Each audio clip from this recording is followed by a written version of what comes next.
Hello, welcome to Gemstone Tarot weekend reading for the 4th and the 5th of October 2025. And we have been looking at some curriculum classics. And apparently this is one, although I don't know it, but I think it's American. Zola Neale Hurston, Queen of the Harlem Renaissance. A curriculum classic that deserves immediate revisiting is Zola Neale Hurston's Their Eyes Were Watching God, 1937. Born in Alabama and growing up in Florida, Hurston began her career as an anthropologist, with African American traditions her primary area of research. She published a number of non-fiction essays, I love a non-fiction essay, on the subject, as well as short stories, but it was Their Eyes Were Watching God, her second novel, that turned out to be her most enduring piece of writing. So, let me know in the comments, please, if you've read it. Penned in the immediate aftermath of an unhappy love affair, mostly while conducting fieldwork in Haiti. It follows the intense, moving story of Janie Crawford's 3 attempts at marriage in an early 20th century Florida. She at last finds love with a younger man named Tea Cake, but tragedy ensues. A classic text, oh God, I can't speak today. A classic text of the Harlem Resistance. Their Eyes Were Watching God was not an immediate success, but finally achieved recognition a couple of decades after Hurston's death, as readers began to marvel at the stylistic originality of this magnificent tale of one woman coming to consciousness for the very first time. So, thoughts on that, please? Who's read it? Because I know I've got a clever bunch out there and a few of you are going to have read it. Oh yes. Now, what should we use today? Looking for something a bit different. Oh, about that one. Yeah. Let's go for Mindscapes Tarot.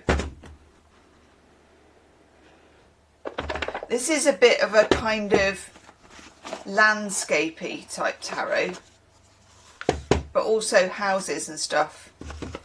The odd window and door. Love me a bit of window and door. That reminds me, we must use Tower of the 78 Doors again soon. That's just a classic. It's become like one of my top 5, I think. Okay. I wonder if there's a window tarot. I bet there is. I mean, I know I've got a bit of a thing about windows, but even so, there's so many different windows that you could put in a window tarot. For example, the 5 of Pentacles would be church windows. And the 8 of Swords would be windows with bars on. And the Devil would be a tiny window, or perhaps, I don't know, could be vertical blinds, because I find them very difficult. Maybe just a tiny window, because tiny windows should be illegal. Can't stand a tiny window. Oh my God. Okay.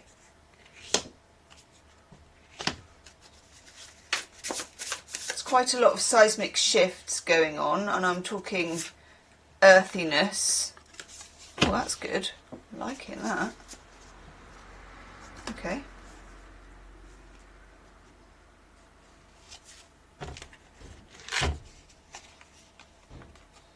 We've got the King of Branches and the 3 of Branches as our overall cards. Now, I'm assuming this is one of the ones where branches means, I think, I don't know, because it's either going to be wands or it's going to be swords. Okay, they're wands. Just can tell from what they're saying. Yeah. Okay, so 3 of Wands. That's good, because it means being kind of partway through something, but feeling enthusiasm. So this could be that you're in the middle of a project, or you're in the middle of doing your Christmas shopping, or you're in the middle of, I am, in the middle of decluttering the house. I know, but there is a sense of accomplishment that comes with it, apparently. I'm still waiting to feel it, but so I've heard. But it's power to you, you know, it's all power to you. Keep going. And then we also get the King of Branches, who's a water wheel. And I think the reason why we've got a water wheel for the King of Branches is because water wheels produce quite a lot of, I think, kinetic power. And kinetic power is very much, it's quite clever, is very much what the King of Wands is about. You know, this sort of, yay, King of Wands, yee, let's dance, woohoo. So this is enthusiasm, and it's also creativity. So if you were thinking of doing a project, do a project. Get on with it. Get up, get to the page, do your painting, do your writing, do whatever it is. Because it also comes up with the great work. I know. Honestly, this is what I feel like when I'm when I've cleaned out a cupboard.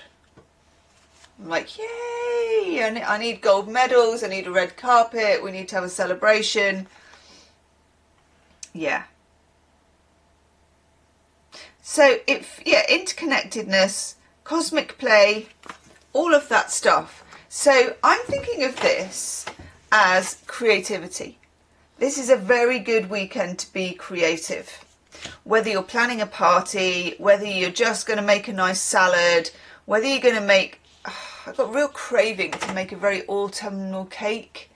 You know, one of those sort of heavy, spicy apple cakes. That sort of thing. Then we have the Tower. I know! Woof. Of course, when we have the Tower, there's different kinds of towers. There's the tower you would get maybe in Scorpio season or something, and I'm sure we will, where it feels like you're being forced to look below the surface. And I don't get that for this. I feel this is more, because the cards are really, really nice and really, really positive and really, really good. I feel like these are aha moments or highs of creativity. Times when you feel that you're like reaching a different level with something and you're really glad that you are. So definitely get your paints out, get your dancing shoes out, whatever it is that you feel creative with, get that out. And then we have the Ace of Stones, which is the Ace of Pentacles. And again, the Ace of Pentacles, it's, you know, it can be a little bit of a Mr. Boring card, but it's also any kind of creative act. You know, even Jackson Pollock slapping paint around, and, you know, Picasso doing his, like, pictures where they look like kids or whatever. There is so much graft behind everything that looks easy, isn't there? The more simple it looks, like, who's the one, is it Degas, who did, when he was really old, and he just cut out boxes of tissue paper, squares of tissue paper, and he did this snail, and it's just marvellous. So, but behind that is training and discipline and foundation, and that's what the Ace of Pentacles is talking about. We then have the Chariot, which is interesting, and in this case it's like a boat going down a river.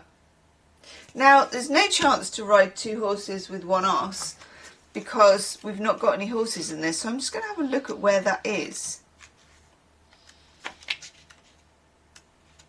Oh God, I can hear them just at the bottom of the road making a noise. Hopefully we'll get through this before they get here. A sacred boat, a solar bark, B-A-R-Q-U-E. Okay. Blah, blah, blah, blah. The river is winding unexpectedly south to north through multiple lands and cities. So it's a bit like riding the two horses with one arse. You've got to keep this boat on the water and you've got to keep it on course. But enjoy the diversions. That's what I get. Enjoy the diversions. Like you do when you have a plan with creativity, sometimes it goes off in different directions, but wrestling it back in is all part of the creative thing. And then we get, I love this, the Sun. Positive energy, things out in the open. This could be very cathartic as well if you're doing something creative that is bringing the darkness out into the light. It could be really, really cathartic for you. I love this. Do check out, they're nearly all out now, the monthly readings. They are in the playlist underneath, and I will see you soon. Namaste.